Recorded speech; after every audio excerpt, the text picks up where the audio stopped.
Frank, Aizan, last name Syed. I'm the Executive Director for the Council on American-Islamic Relations here in the great city of Dallas-Fort Worth in Texas. Today, we are here to give a voice to the Palestinian community. Today, we are here to give a voice to the Palestinian community that was denied by this administration, who have made so-called a deal of a century, which is actually a great steal of the century. Any peace plan that involves Israel and Palestine that actively works to exclude the Palestinians is not a peace plan. It is nothing more than an election strategy. Right now, we have an administration here where the president is currently in the process of being impeached and the trials are going on. He has made a deal with another prime minister of Israel who has just been charged for corruption charges. And yet these two individuals, they hope to create a peace plan that's going to solve this challenging problem of Palestine and Israel and exclude the Palestinian voices. We as a coalition are here today to say that is impossible, that is not going to happen, and this deal is dead on arrival before it's even moved forward and gone anywhere. Today we have a group of speakers that are going to come and share their thoughts and their words about what this deal means to them, and as Americans what we can do to stand against this type of deal for moving forward. Our first speaker will be Hadi Jawad, and he is the Executive Director for the Dallas Peace and Justice Center. Please help me in welcoming Hadi.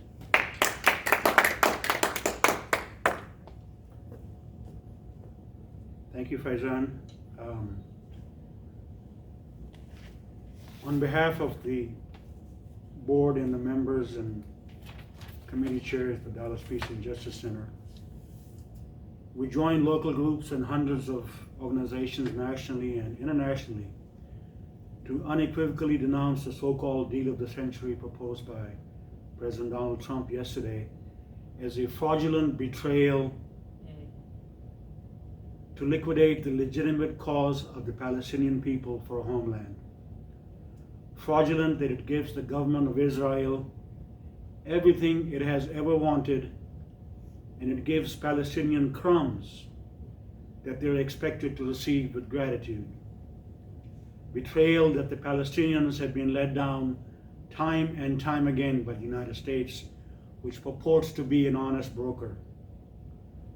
We urge the international community, particularly European powers such as France, Germany, and the UK, to reject this egregious attempt to destroy the hopes, dreams, aspirations of the noble Palestinian nation.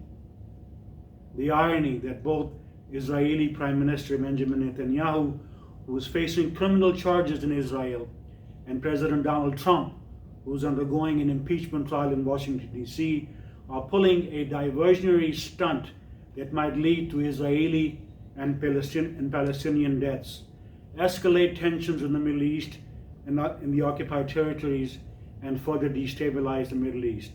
This irony should not be lost on anyone. Thank you so much for that.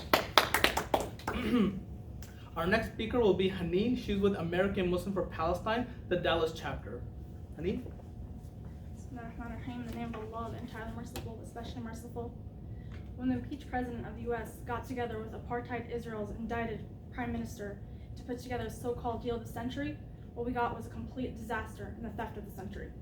The PLO has been rightly avoiding any diplomatic engagement with the Trump administration following a series of unprecedentedly anti-Palestinian steps taken in recent years by the United States, including recognizing Jerusalem as Israel's capital and moving the U.S. embassy there, shutting down the PLO embassy in Washington, D.C., and the U.S. Consulate General in Jerusalem, which for more than 1 century had served as an independent conduit for diplomatic relations between the United States and the Palestinian people. Ending U.S. funding for UNRWA and bilateral economic assistance to the West Bank and Gaza Strip, and reversing U.S. policy that had previously deemed Israeli colonization of the West Bank to be illegal. The contours of Trump's deal of the century are expected largely to fall within this inimical pattern of anti-Palestinian policy. Trump's plan will permit Israel to annex most or all of its illegal settlements in the West Bank, along with most or all of the Jordan Valley, leaving Palestinians with only a very truncated state in the remainder of the West Bank. However, any such state would be completely devoid of sovereignty. The state would not be able to establish an army, have control over its airspace, sign treaties, or control borders. Indeed, Israel's annexation of the Jordan Valley would ensure that the state is completely surrounded and dominated by Israel. The Palestinian state would doubtlessly not be able to exercise true sovereignty in Jerusalem, and Palestinian refugees would not be able to exercise their right of return. American Muslims for Palestine unequivocally opposes any such plan and will redouble its efforts in Capitol Hill to continue supporting an expanded bloc of members of Congress who are committed to Palestinian rights.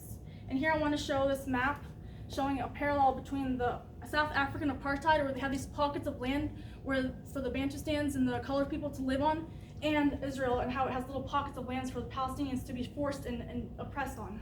So, thank you. Thank you. Thank you so much for that, Haneen. In conclusion, this so-called deal is a legitimization of creating an apartheid state that the Palestinians will be forced to live in.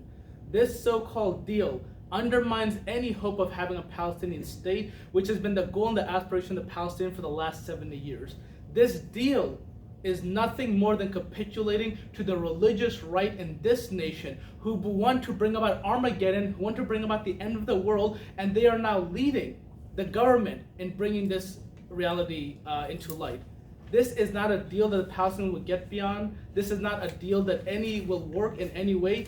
This is nothing more than, as Hadi mentioned, a political stunt done by two people who are in positions that are actively being targeted by their own countries for crimes that they've done within their own nations. We call on the American public to stand up, to speak up, and to call on their elected officials to go in the street, to hold education workshops, to educate the population about this injustice.